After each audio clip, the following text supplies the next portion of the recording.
I am going to turn over this part of the presentation to my colleague, Samantha Hennessy. So thank you very much for being here. Let's give her a round of applause. Can I walk around? Okay. Can I give you No, thanks. I got it. Hello? Okay, mic check. 1, 2, 1. No, I'm not going to rap. Okay, that's not good. Look. So welcome. I get you guys after lunch, and we're going to be talking about financial aid. So it's my job to try to keep you awake. So let's get to it. So we don't know each other very well. We just met. So let's get to know each other a little. So I'm going to ask you guys true and false. There's no wrong answers. You don't have to do the true-false like we show here. And all you want to do is, if it's true for you, just raise the hand. Okay, does everybody... Okay, the first question. I understand how to play this game. Yeah, yes, we're doing it. You guys are crushing it. Okay, so second question. I have already started packing. I'm so ready to get here. Okay, all right. I will start packing the night before move-in. Yes, honesty, love it. I'm a first-generation college student. Woo! Welcome! Me too. Welcome. I play a musical instrument. Yes.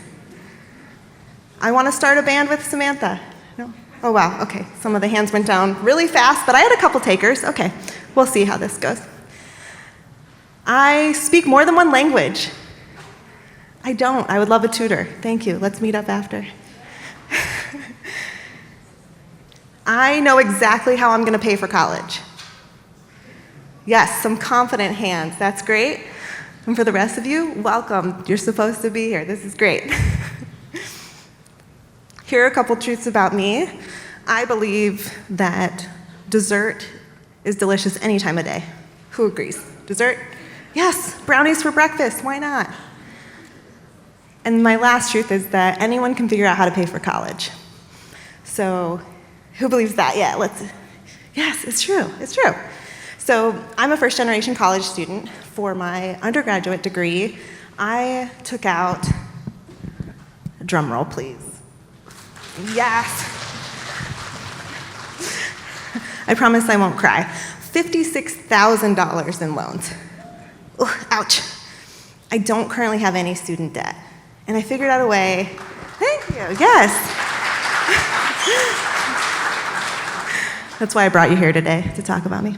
And I got my master's degree without taking out any additional loans. So yes, there can be a learning curve and it can be tough.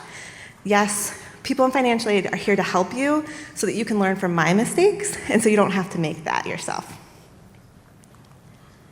So today we're going to talk about a couple things, ways to pay for college, so we can just learn a little bit more, what kind of action steps you should be taking right now, and then what we want you guys to know in the financial aid office. Ways to pay. So some of these funding sources you don't have to pay back. So you're talking about the tuition waivers, which typically apply for a specific group. This might be like a veterans tuition waiver, for example. Grants, they could be state-based, like the Washington College Grant, or federal, like the federal Pell Grant. Then there's the scholarships, which some of those are based on merit, which means that you have gotten really great grades, or maybe that you applied and wrote a really great essay. Those are most of the types of scholarships. There's work study that you count towards your financial aid, but you work it just like a regular job. Then there are the loans. That's something that you have to pay back. There are federal-based loans, which is what you're applying for when you complete the FAFSA. And then there's private student loans. And then the savings or the 529 plan. So the 529 plan would be something that your parents would have started for you years ago. And then savings could be even just you choosing to work a summer job so that you start off the year with enough money to buy books for the first quarter. Okay, let's talk about action steps. So we're going to go over these 3 steps a few times. The first is to complete your FAFSA or WASFA. How many of you guys have completed that already? Yes, so many hands, so many hands, beautiful. The next is to submit any missing requirements. In financial aid, we are a world of forms, and that's most of my job is helping you guys navigate all of those forms. So you need to turn in anything that we're asking for. And then the last part is for you to formally accept your offer. Okay, so the FAFSA or WASFA, we won't spend too much time on this slide because most of you guys have completed it, but for those that haven't, just so you know, the FAFSA is a federal application, and the WASFA is just for Washington State residents. So with the WASFA, if you're like, I don't know which one I should fill out, the WASFA has a few different residency questions right at the beginning that will help you determine if that's for you. If it's not for you, it will shoot you over to the FAFSA. Here are the websites, and on the one of the papers in your folder, it also has the websites. Okay, submit your missing requirements.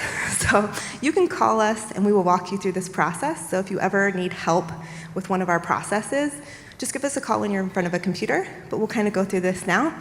So everything starts at inside.ewu.edu. From there, you go over to your My Account tab, and then under Financial Aids and Scholarships, you see the Financial Aid Status tab. This takes you to your financial aid homepage, and this is where you want to check for any missing requirements, if there's any holds on your account, different things like that. And then you can also see right above that that there's the EW scholarship application. That opens up in November. And so we'll be sending you out emails too, but that's how you get to it. And you'd be applying for just shy of 1,000 scholarships all at one time. Then once you get to your homepage, you can see that there's a, let me get out of the way. There's a year. You want to make sure you're on the correct year. And then right there in the center of the page will be student requirements.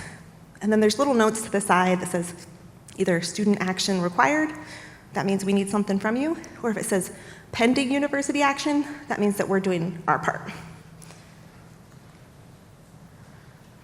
And then the next part, one of the most important steps, is to accept your aid. So you've completed the FAFSA or WASFA, you've gotten your offer, now you have to actually accept it. This step is really important. The reason it's so important is that it could cost you $75 if you don't do it in time. So I'm here to save you guys $75 by showing you how to do this.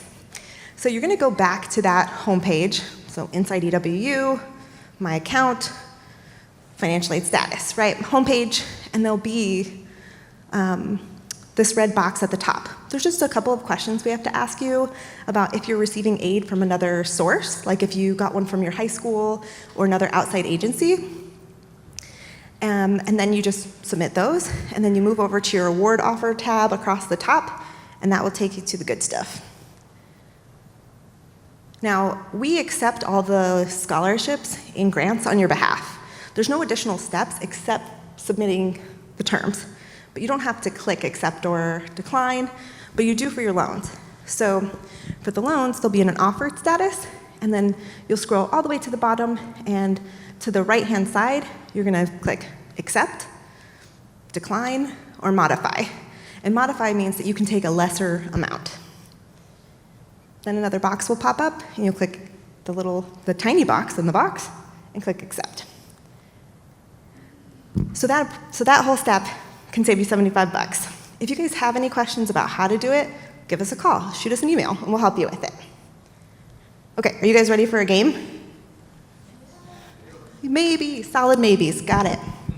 Okay, so we're gonna play a domino game, and I have a few dominoes.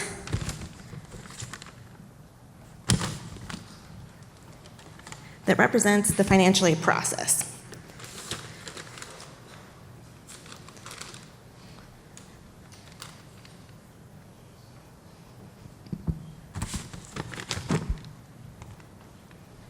Try not to knock them over, no pressure. Okay, so we are trying to knock over the refund box. And what this represents is at the beginning of the quarter, your aid applies, and if there's anything left over, it goes back to you as a refund so that you can purchase books or do whatever you need to do with that. So that's the last guy in line, and that's what we're trying to knock over. So what I need help from you guys is to tell me which one do we start with, and how do we get to the refund? Yeah, go ahead.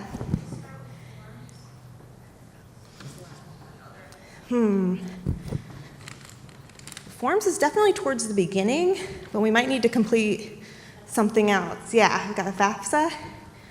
Okay. FAFSA and WASFA, so who got that one right? Some swag. Okay, then what comes next? Forms, okay. Yeah.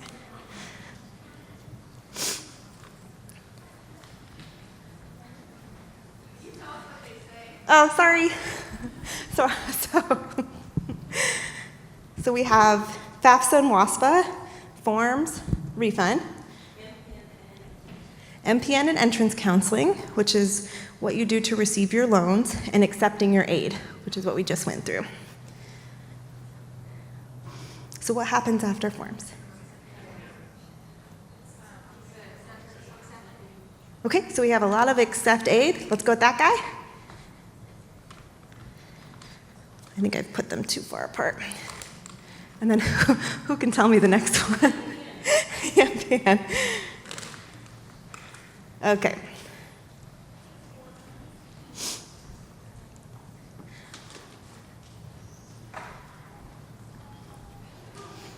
Okay, so if our job is to start with the FAFSA and knock over our refund, what might happen if we didn't complete one of these steps? You get 75 bucks, man. So let's say that we didn't do our forms. But I did the FAFSA and WASFA, and well, I couldn't accept the aid because the aid never got set up. But I did the MPN and entrance counseling on studentaid.gov. So will I get my refund? Dang, 75 bucks and no refund. That's rough. Okay.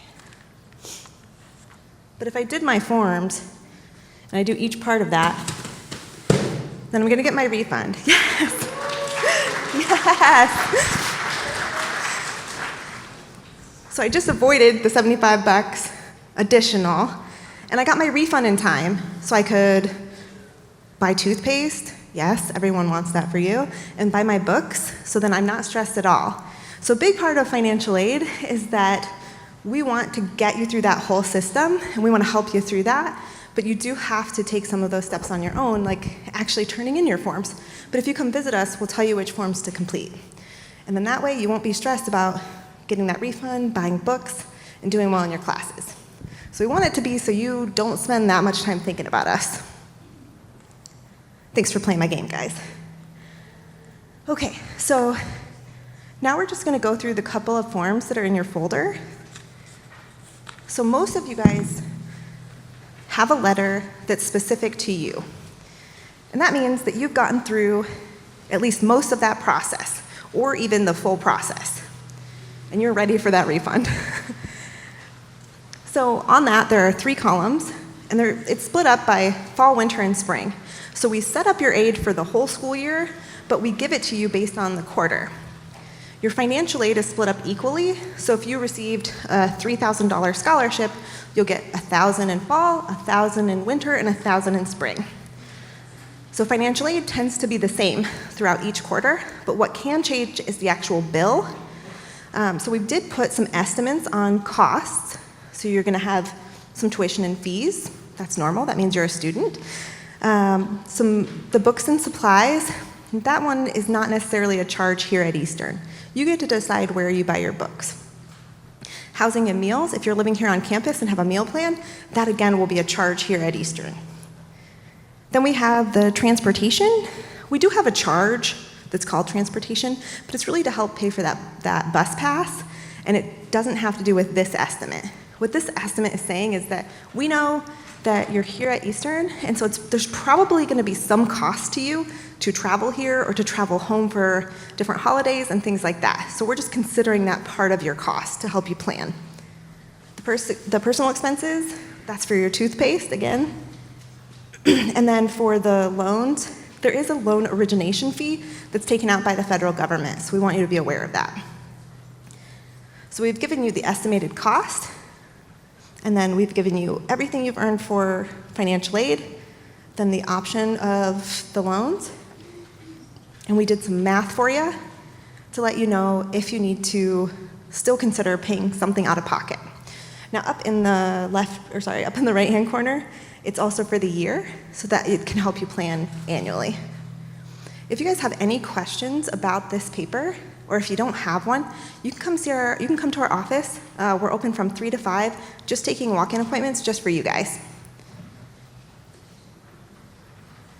We also have a bit of information on the back with more information about additional ways to pay, what some of your responsibilities are, and things like that, so check it out.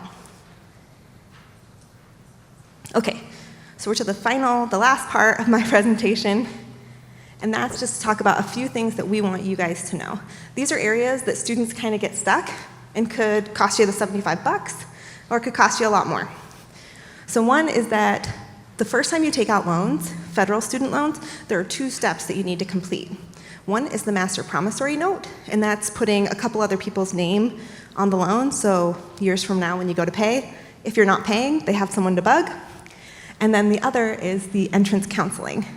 So if you're not sure you want to take out those loans, you can complete the entrance counseling and learn all about loans before you take one out, and it doesn't commit you to taking out the loans. And you do this once every 10 years. We've also provided on one of your sheets a timeline. So financial aid and that $75, it's all about timing.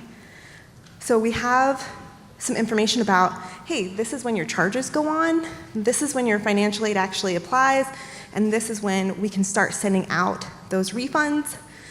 See September 21st. And then the bill is always due by the 6th day of class, and that's when, after the 6th day of class is when you'd get that late fee.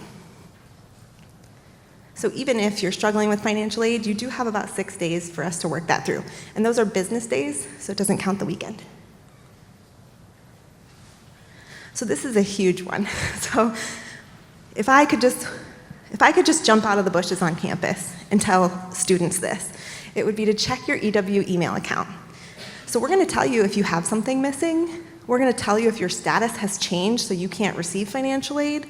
We're going to tell you when our scholarship application opens up, and that could potentially save you from the $75 or maybe earn you thousands in the scholarships that might be available to you. Okay, so we're to the end. The last part will be that we have a bit of a student panel here, but here's just some information about our office. We are located on the 1st floor of Sutton Hall. There is sidewalk chalk from this building over to our building, so just follow the sidewalk chalk. Again, we have meetings open, appointments open from 3 to 5 today. If you are scheduled with an academic advisor and can't make it, that's okay, just give us a call. Our phone line's open back up tomorrow. And here we are. And this is our information here. You can also follow us on Instagram, plug, because we post about different things to learn about loans, we post about different things happening on campus, and we let you know, hey, our priority deadline for FAFSA is coming up. Hey, our EW scholarship application is opening. So it's just kind of a gentle way to get some of those reminders out to you. Okay, so that's all I have for you. Thank you. Hopefully some of you are still awake. We did it, thank you. So I'm going to invite my student panel up here. So if you guys want to head on up to the stage. These are real live Eastern students. I found them. And they volunteered to be here today. Each of them is going to tell you a bit about their financial aid journey and some information that might be helpful to you. And then we're going to open it up for questions, so you guys can ask them questions if you'd like. Hi, everyone. Thank you for being here. So I've used financial aid in 3 different ways that I wanted to share with you, and they're part of the bullet points that Samantha handed up on the screen.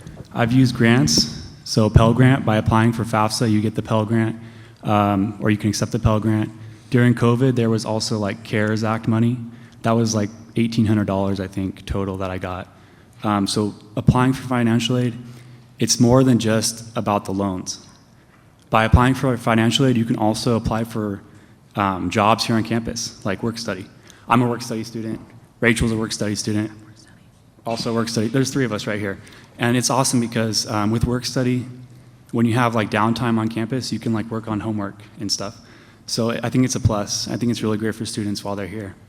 And then also I just got my first scholarship, which was $3,000, and that's going to be really helpful in the future. You might not think that there are scholarships out there, but like Samantha was saying, just there's a way to apply for over 1,000 scholarships at once. And there's scholarships for every walk of life, like whatever your major is. I'm going into medical laboratory science, and there's a scholarship specifically for medical laboratory scientists. You could be a minority or majority. There's a lot of scholarships out there, and you're eligible for them by applying for FAFSA. Hi, my name is Jessica. I am also a work study student. I don't know what offices you guys are from, but I'm from Records and Registration, which is just upstairs from the financial aid office. So I get a lot of you guys calling and a lot of frequently asked questions. I am a first-generation college student, so literally nobody in my entire family has ever gone or completed a degree at a college or a university. So going through the FAFSA is my most hated time of year, to be honest, because it's kind of like doing your taxes, you know, your tax return. It's just so stressful, especially when you have no idea what you're doing. Highly recommend calling the financial aid office if you have questions, because 100% of the time they're gonna know what you're talking about because it's what they do for a living. Like, they help people, they know what the FAFSA is, so highly recommend contacting them. I have been a work study student all my years, and I'm a senior and I'll be graduating in the winter quarter. I will say some of the biggest tips is make sure that you're looking at deadlines. Deadlines are probably the #1 thing that really catch students off guard. And when it comes to financial aid, their deadlines they're hard set because they're dealing with like legal requirements and like there's just no way to, you know, extend a deadline that's set by the federal government. So I highly recommend looking at the academic calendar and the financial aid website. They have a lot of their deadlines, just like you guys have on their little slip of paper. Yeah, and I also have grants and I have loans. My sophomore and junior year, I don't know if it's called junior year, of college, I did not have to pay out of pocket in the slightest because I got so much work study and I got grants. I highly recommend, even if you don't think that you're gonna get any sort of money from doing the financial aid, I have tons of friends that didn't think that they would get any money from submitting it because they think that their parents make too much. Do the FAFSA anyways. Because that's how you get work study. There's a box on there that asks if you want to take up a work study job. Check that box. That's all you have to do for that. And then if they think that you qualify, then they'll give you work study aid. But do the FAFSA or the WASFA definitely, even if you don't think you're going to qualify, because chances are you'll get something or you'll get offered something. But yeah, that's all. Yeah, I would say they summed it up pretty well. Like, I only did the FAFSA earlier this year. I was a bit late doing it, and I totally forgot that I did it. It's pretty self-explanatory and easy, and I got a scholarship, which is awesome because it's going to help pay for my next quarter. So I would say even if you don't think you're going to get anything, just apply for it because it'll only take like 45 minutes once you actually know what you're doing, and then you may get something, you may get more than what you're expecting even, so, yeah. Do we have any questions? I just wanted to add also, every year after, once you fill out the FAFSA, it repopulates the information in from the previous years. So it's a lot less of a tedious process like following. It takes maybe 20 minutes every year following. Additionally, If you guys have any siblings or you have friends that maybe are a little bit younger and they're applying to colleges, it was briefly mentioned in one of the first couple slides that there are fee waivers. You have to qualify for the fee waivers, but when I was in high school and my counselor was helping me apply to colleges, she was able to like take a look at my account, and she wrote me, I have no idea if it had a special name, but it was a fee waiver for the application fee to Eastern, so I didn't have to pay the application fee. So yeah, and then I don't know if anybody in here is in the Pathways program.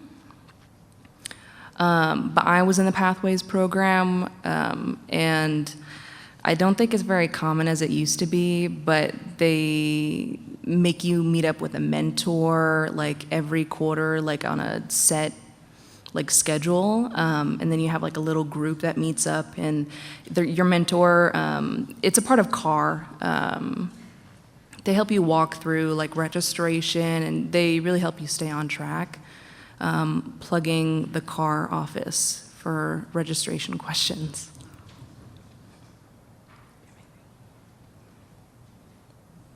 Again, any questions? Anything at all? If you guys like, you can either shout it out if you think you'll be heard, or there are microphones here at the bottom. In the Yeah, go back. ahead, way in the back. You talked about the FAFSA versus the WASA, so and it had or in there, so either one or the other. Is there any benefit, like living in Washington State, is there anything specific that the WASA would offer that the FAFSA would? Yeah, so the purpose of the WASPA is to offer students that wouldn't qualify for the FAFSA, typically based on their citizenship status, aid for Washington State. So it's a program that used to be universal across the United States. When that program went away, the state of Washington was like, oh no, we're going to keep it. And so completing the FAFSA, if you qualify, will offer you more aid sources compared to the WASPA.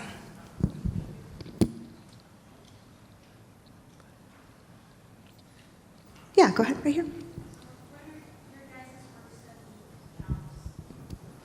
Do you want to start? I work in the Veterans Resource Center. We're in Showalter Hall in room 122. We work with veterans and help them get established with their benefits here on campus. So if you or if your parents have benefits that they will transfer to you, such as the Chapter 33 or 35 benefits for active duty, me and Rachel, we are two work-study students that help students with those benefits.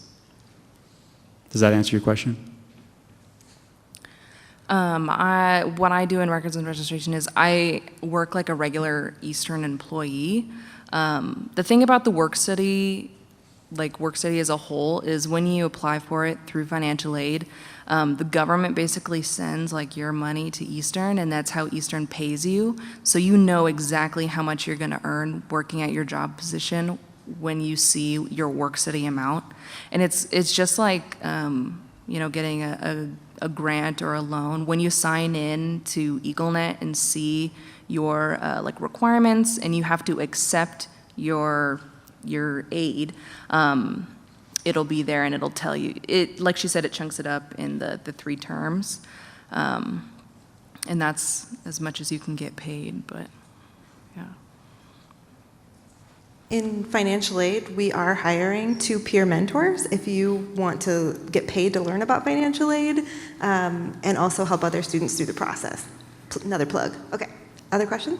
Yeah, someone over there. So if you were to receive a refund, how does the student receive that in what format? So if you do not have direct deposit set up, it's going to be mailed in check form to your permanent address on file.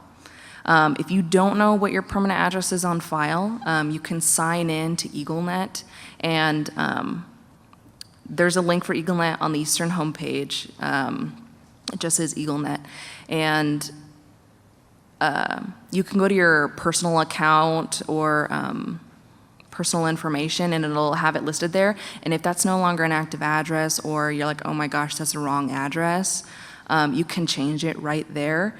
But and then inside EagleNet is also, I think, a link for you to set up direct deposit.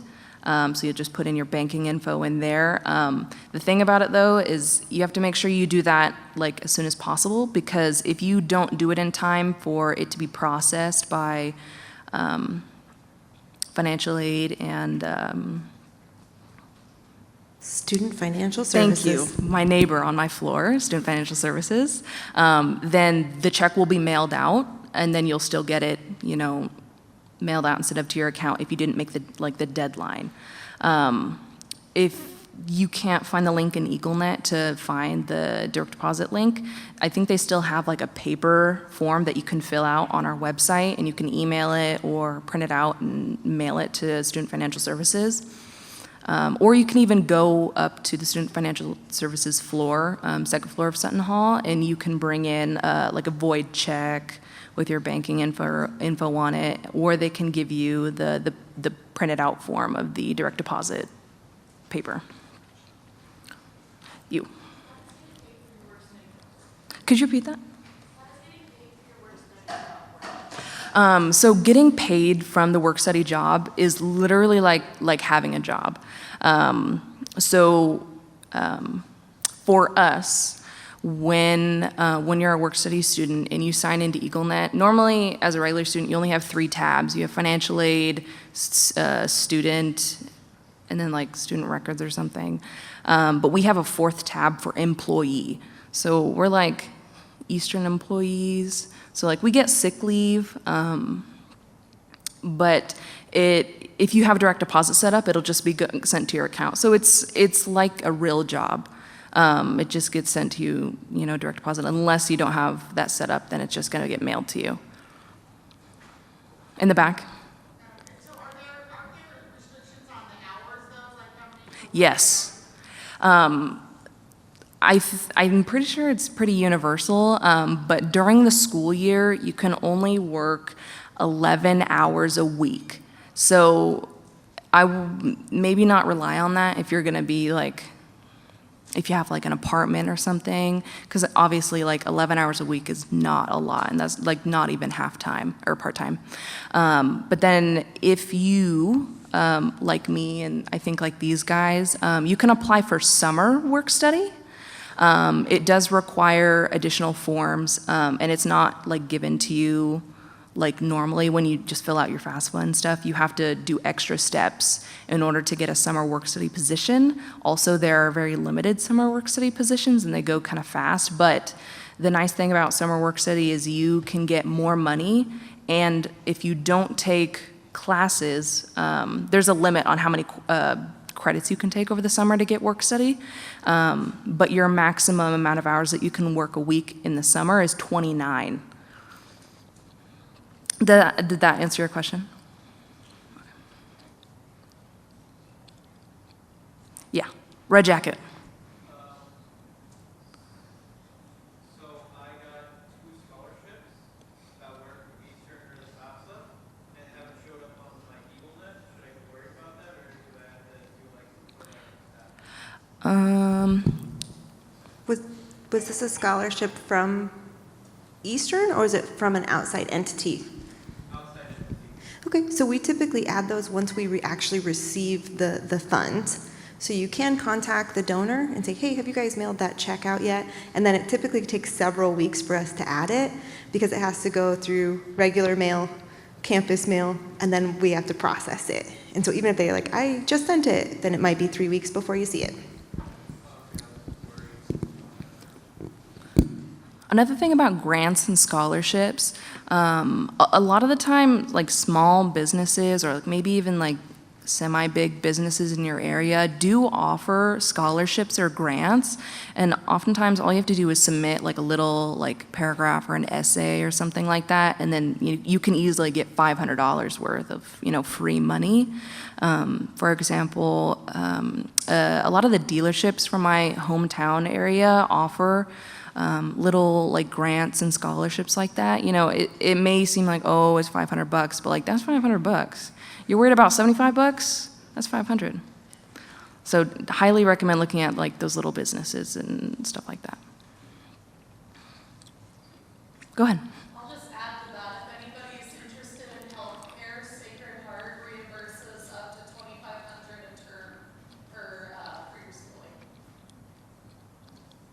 A lot of the places around here, because there's so many universities, do have like tuition reimbursement. So if you're going to be one of those hardcore students that takes up a full-time job, definitely look in the read the whole job description or the benefits of the job. And a lot of the places around here do have that tuition reimbursement, which that's nice. So once the scholarships do get processed and everything, where would we be able to see it, or where would it show up on our account so we know we got it? So if it's an Eastern scholarship, then it will say by the name just on that award overview tab. And then if you got a lot of different, like Jessica was talking about a $500 scholarship. Well, if you got 3 $500 scholarships from your community, they would all be under outside scholarship and they would all be together. So it would show the total.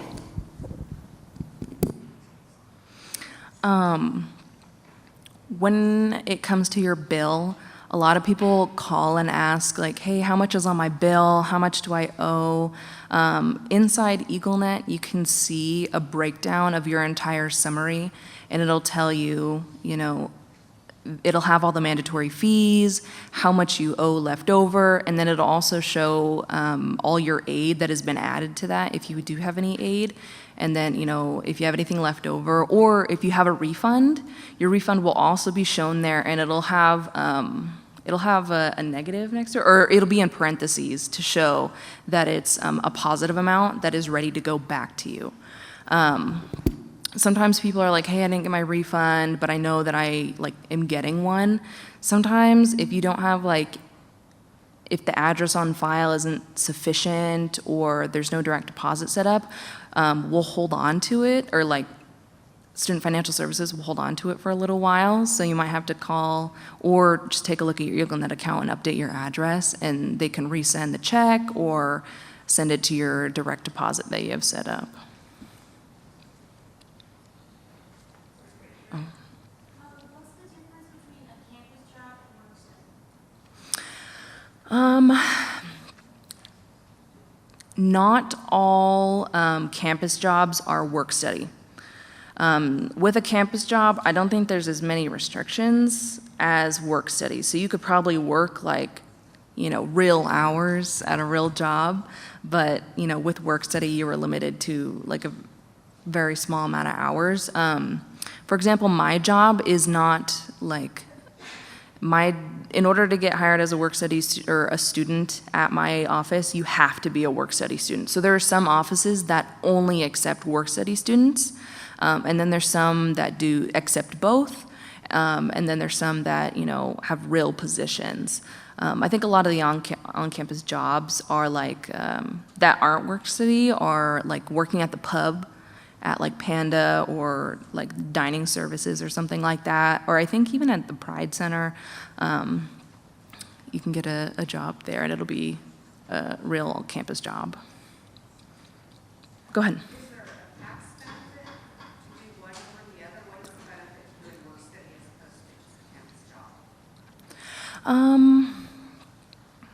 I don't really know for sure, because I've never had a campus job. I've only worked work study.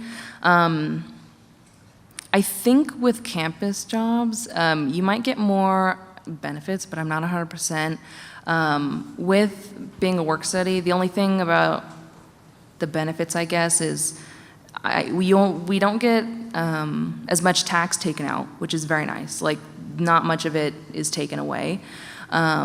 But then, you only get a little bit of sick leave. I've never used sick leave, so I have a lot.